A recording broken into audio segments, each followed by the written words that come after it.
Maria Carisma Sicat, Romeo Sicat Jr., and Edmond Bautista. Now, who is Romeo Sicat Jr.? Romeo Sicat Jr. Sabi ni Zaridel Carrasco, yaku, yari si Peluca. Alam nyo mga kababayan, kagaya niyan, no? Nung palang bumukas yung usapin tungkol doon sa SOSE, sabi ko, nako, yari ito. Tatahimik, mga 2 buwan, 3 buwan, and after, saka magugulat tayo, ayan, may mga kaso na. Yung akala natin, wala lang, pinalipas lang, pero yung pala, syempre, pinag-aaralan pong maigi yan. Ma'am Princess Paris, shoutout po sa iyo. Pinag-aaralang maigi yan, bago dumiretso-diretso doon sa kasuhan po. Ako kagaya ko, ilan yung merong kaso kami, no? Nakinasuhan ko, mga kababayan, at kinasuhan ng misis ko. Ilan yon? 2. Pero ang tagal ho, mga Boss Chief Amo, sir. Pinag-aralan muna ng mga lawyers, pinag-aralan muna kung mananalo ba, may katutunguhan ba, bago talagang isinampa. So, ganyan din po yan kay Rodante Marcoleta, mga boss. Pero nung nakita ko pa lang, yung hindi pagsulat ni Rodante Marcoleta doon sa mga pangalan ng mga kaibigan niya na nag-donate sa kanya, sabi ko, mayayari ito. Kung hindi madidiskwalipika, baka may longko pa ito, no? Baka makulong pa. Also known as Jojo, is the husband of Charlotte Justine Jokno Sicat. Charlotte is a daughter of DBM Secretary Jokno. Romeo Sicat Jr. is a son of Esther Hamor, Vice Governor of Sorsogon, and now wife of the Kasiguran Mayor Edwin Hamor. Ano ba nangyari dito? As the legal wife of Romeo Jr., Charlotte Jokno could be considered as a co-owner of what Romeo Sicat owns in Arimar Construction Corporation. Clear case of conflict of interest. It is also clear that the Hamor couple are in-laws of Secretary Jokno. Sa Tagalog, balae.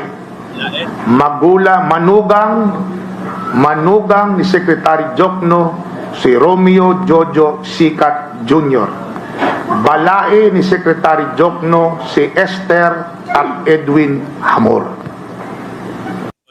Conflict of interest. Anyway, mga kababayan, dumito na tayo. Ano po? Dumito na tayo, mga Boss Chief Amo, sir. Dito mismo sa impeachment ng ating Vice Presidente ho, mga Boss Chief Amo, sir. No? Saan ba natin uumpisahan ito? Ito din. Walang Mary Grace Piatos. Ayan. Sara impeachment trial brief, long on page, short on answer. Naku, simula dati pa lang naman ho ito eh.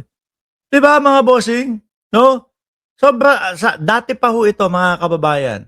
Yung sila tipong laging ang palabas po nila, mga bossing. Laging palabas nila, ready na kami. Handang-handa na kami doon sa aming mga depensa para sa Vice Presidente. Pero kapag kayong nandiyan na po, mga kababayan, natatakot naman po sila. Bakit ko nasabing natatakot sila, mga bossing?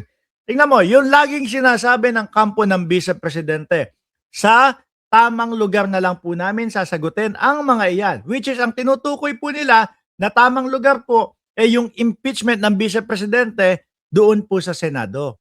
Yung tipo bang paramdam nila sa mga DDS, meron tayong sagot dyan. Maidedepensa natin yan. Aantay na lang kami doon sa tamang panahon at ready na kami. Pero ang makikita po natin na kanilang mga galawan at kilos, kagaya nung nakaraan, magsusumbong sa Supreme Court. Pwede nyo po ba ipahinto yung impeachment sa amin? Kasi walang base yan. Anak ng putik na yan. Sabi nila sa mga DDS, meron silang mga depensa at ready na sila. Pero, pinapatigil nila. Ayaw nilang ipatuloy. Ayaw nilang talunin yung mga naghain ng impeachment sa pamamagitan po, mga kababayan, nung kanilang mga depensa. No, sabi ni Annalyn Ando, handa na sila pero no comment pa si VP Sara. Ganon na ganon din po ang sinasabi, mga Boss Chief Amo, sir, nila Sia at Jong Alonto, mga kababayan, na lagi nilang sinasabi o meron silang mga isinusumite, ipinapaliwanag na pagkahaba-haba, pero paulit-ulit lang yung mga iniloloob doon. Alam niyo ho, mga kababayan, tanggalin na natin. Mamaya susunod natin yung Mary Grace Piatos. Tanggalin na natin. Iyon pong tanggalin na natin, mga boss Chipamo, sir, yung tungkol dyan sa confidential funds. Tanggalin na natin yon. Tanggalin na natin yung mga bribery na sinasabing nangyari doon sa DepEd nung si Vice Presidente pa yung pinaka namumuno doon. Tanggalin na natin yung sinasabi ni Ramil Madriaga, mga boss Chipamo, sir, na na ang pondo ng Vice Presidente nung panahon nang siya ay tumatakbo o nangangampanya ay galing daw po sa mga lord ng mga ipinagbabawal na gamot. Pumokus na lang po tayo doon sa pagbabanta ng Vice Presidente, no?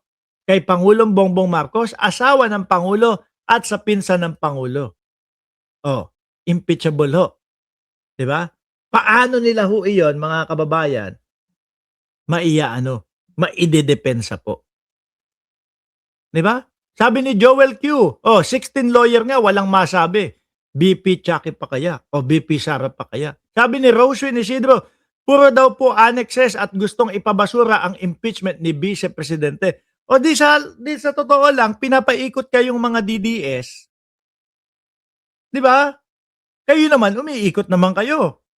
Kayo naman, mga DDS, talagang pinangatawanan na ninyo na kayo ay mga utu-utu talaga. Pinapaikot na lang kayo eh. Kami naman dito, no? Sa mga nagsusulong ng impeachment sa Vice Presidente. Kaya naman namin isinusulong to kasi wala kaming nakikita na mga paliwanag, wala kaming mga naririnig na mga depensa, no? Wala kaming mga nakikita na para pumabor o para kami ay sumuporta kay Sara Duterte. Kaya sige, since ayaw nilang magpakita ng kanilang depensa, ayaw nilang magparinig ng kanilang mga katwiran, isulong ang impeachment na iyan. Upang para hindi sabihin sa inyo, si Sara Duterte is guilty na. Hindi. Para malaman namin ang katotohanan kung ano ba talaga. Lalong-lalo na sinasabi ng kampo ng Vice Presidente, ihahayag nila yung kanilang mga depensa doon po sa lugar o tamang lugar, which is yung Senado, kapag nag-umpisa na ang impeachment. Pero, ang nakakatawa is pinapahinto nila sa Supreme Court mga kababayan. 'Di ba? Baka dahil naman kasi wala talagang Mary Grace Piatos. Baka wala talagang Mary Grace Piatos. At itong Mary Grace Piatos na ito ay inimbento lang po upang maibulsa or kung saan magamit yung pera ng confidential funds.